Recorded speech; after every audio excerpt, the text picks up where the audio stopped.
Ambil gambar tu nak pilih apa. Jadi ada kereta kat bawah tu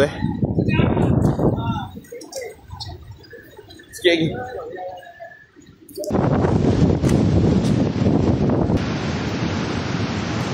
Allahu Akbar. Hancur kedai dia. Itu baru je kita makan minum kat sini.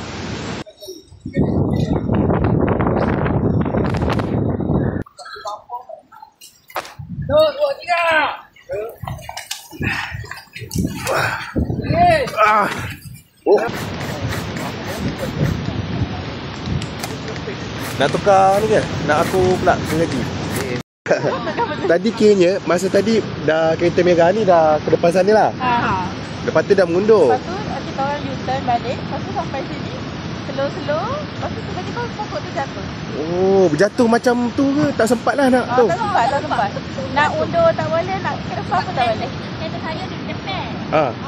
Abah dia tidak lah depan tu. Kita kata pokok ni. Abah dia pun body frap kita pun terus depan sikit. Oh. Okay.